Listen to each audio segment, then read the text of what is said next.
to the program. It's great to have you here.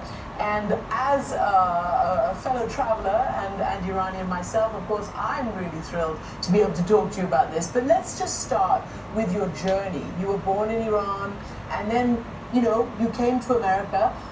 You had wanted to be a judge. What brought you to America and to food? Hi, Christian. Thank you so much for having me here. It's such an honor to talk to you. Life is a mystery, and I honestly don't know how to explain like 30, 40 years of journey, but I know that one thing is, yes, I want to be a judge. I want to be a lot of things. I also studied international affairs. I wanted to become ambassador of something to UN. I don't even know what, but I always loved cooking, and I always found quietness in the action of cooking, and I found amazing joy in sharing my creation, whatever that was, a simple ash or a lavish meal. It didn't matter, or just feed a bunch of kids and my kids' friends at the play date. But it's just, it brought amazing joy, quietness, connection. It just made me whole. This action, and it's a complete action, because when you cook, you need an audience. You cannot just cook for the heck of it.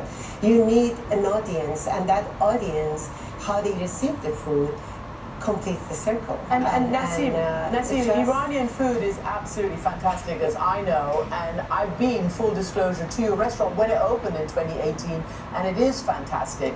But I always offer Iranian food to guests as well. What is it about it, do you think, that is so welcome and so beloved, really, by many, you know, who have no sort of, their taste buds aren't used to that? Yeah, I think what it is, because Iran has been always a land that other people came to it and brought their culture and their cuisine. Like we got the spices from India, we got so much from everybody, and thousands of years of history and culture, it's woven in our food. It's so organic that it's just almost acceptable easily by all palates, even people who have never tasted. Nothing is foreign, because it has a little bit of everything in that region. Also, Iran itself is so varied from north to south. As you know, we have different cuisine, different climate, different ingredients, and we utilize all of it in that one pot of food that we give. And I also experience, every time I cook something, I entertain people like, you have to open a restaurant, and my husband like, please don't encourage it, please. And eventually happened. So are you, I mean, you and your whole family, I mean, can you even wrap your head around, you know, 5 or so years since you opened it, you know, guest chef at the White House, at the Met, the James Beard nomination, the book. Yeah, and I constantly want to smack myself. It's just like, is this real, or it's just, am I dreaming? Even with the White House, when my husband came and told me the news, I was at the service, crazy night, and he said, there's an email from White House. I'm like, don't open it, it's a scam, because I just never thought like what White House could do with me. Like, I'm just a humble cook in the corner of Brooklyn. And yes, no, I don't, and James Beard, highest industry standard, comes and value, first of all, credit to them, to start expanding their horizon. They start noticing people like us, that we don't come from traditional route, but we pay our dues, we do, you know, we do what we do, and we are good at it, but it's time that they are noticing us, and I was just, but again, I'm shocked. Even talking to you, I don't know what happened, what triggered you to talk to me.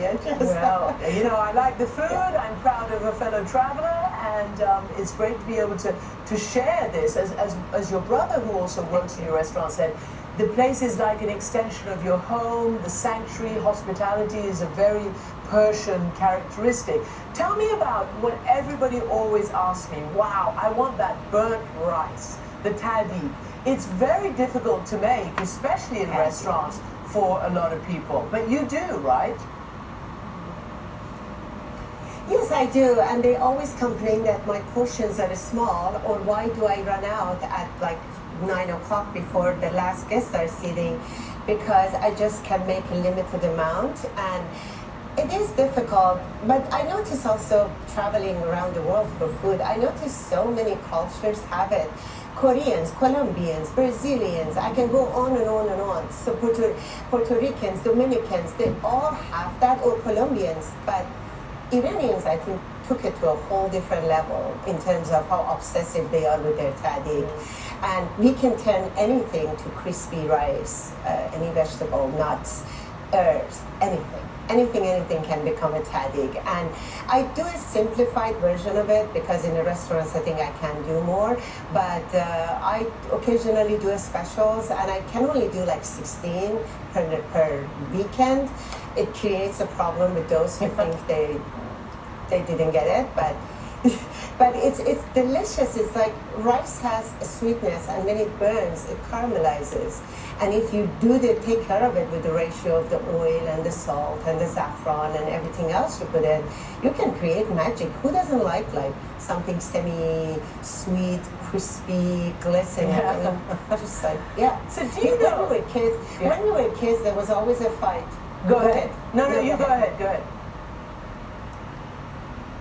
No, I was just saying, when we were kids, there was always in Iranian culture, respect to adults. That means kids never get tahdig because it's just and we were all wondering, especially if they had guests. So I want to make sure that, first of all, tahdig is cut in a small way, because after all, it's not very healthy. Best part of Iranian food is kind of greasy.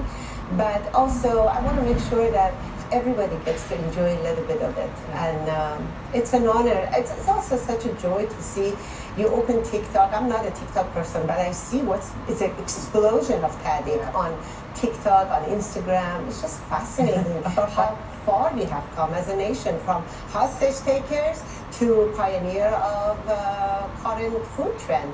That's pretty cool. That is one way to put it, from hostage takers to good food. Nasim Alikhani, owner and chef at Sofreh, thank you very much indeed. And that is it for us for now. A quick preview of what's on the show